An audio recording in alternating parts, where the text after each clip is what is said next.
गए, तो ये भी अपने आप में एक उत्पन्न करता है।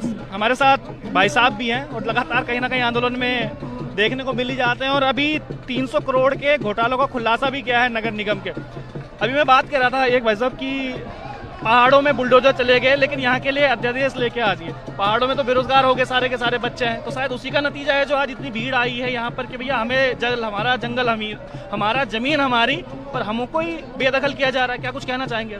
देखिए, अगर आप कागजों की फाइल बना के धोखा करेंगे, आंख आज नहीं कल खुलेगी। 1994 में जब ये आंदोलन हुआ, हम लोग अदने से आंदोलनकारी थे, ऐसी उछल कूद मचाते थे जैसी आप ये 2-4 बच्चे अभी देख रहे होंगे। हम हर चीज़, हमें कुछ नहीं पता, आज दो, अभी दो, उत्तराखंड राज्य दो, हम ये सब चीज़ों में लगे रहते थे। जब स्टेट बना, हम लोग इसमें पूरा इन्वॉल्व हुए और हम बहुत खुश हो गए कि भाई अब ये राज्य बन गया है, राज्य बन गया है, अब ये चीज़ें बहुत सही हो जाएंगी। और उसके बाद हम लोगों ने सोचा हमारा एकम्प्लिशमेंट हो गया, पर एकम्प्लिशमेंट नहीं हुआ। 23 सालों बाद 1994 में जो 2 बातों पे राज्य लड़ा गया था, पहला हमारी डेमोग्राफिक, हिल की डेमोग्राफिक है, वो प्लेन से अलग है, इसलिए हमने राज्य मांगा।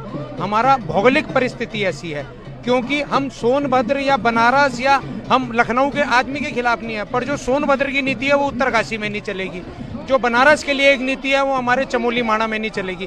तो हमारे लोगों की मांग, सारी चीज़ें अलग थी, पहली बात ये। दूसरी रोजगार की बात थी। मंडल कमीशन के बाद जब ये आंदोलन शुरू हुआ 94 में, तो रोजगार था। आज आप देखो, कोई भर्ती उठा लो, 700 से ऊपर लोग एम्स में लग गए, 80-90% राजस्थान के हैं। ऐसा क्या खेला यार, उत्तराखंड के लोगों ने क्या काउंट कर दिया? आप ये देखो, उत्तराखंड विधानसभा भर्ती घोटाला हुआ, मैंने हाईकोर्ट में जनहित याचिका खोली है, मेरे पे ऐसे ऐसे कागज हैं।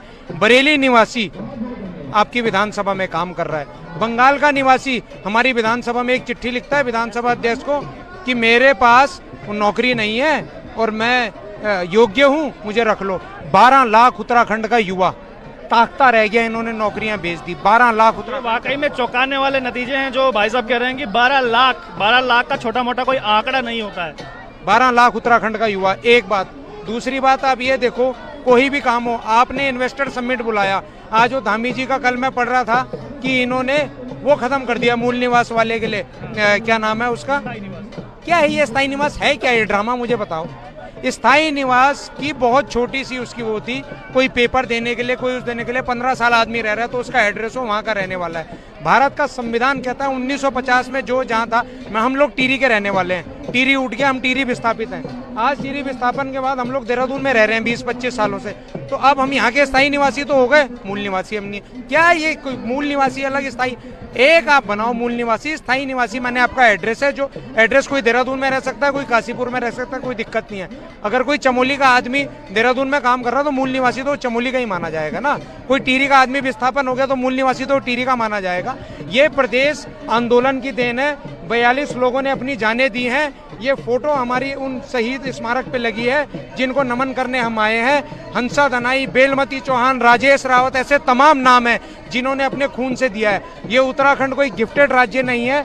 मैं आपके चैनल के माध्यम से बता देना चाहता हूं, पहले हमने संघर्ष किया था उत्तराखंड लेने के लिए, अब उससे बड़ा संघर्ष करेंगे उत्तराखंड बचाने के लिए। किसी को समझ में आए, किसी को ना समझ में आए, ये कमेटी, कागज, फाइल, ये सब ड्रामा है। आप 1950 मूल निवास कीजिए, एक बात। दूसरी बात, आपको भू कानून लाना पड़ेगा। बिल्कुल सही बात कही है। बिल्कुल उत्तराखंड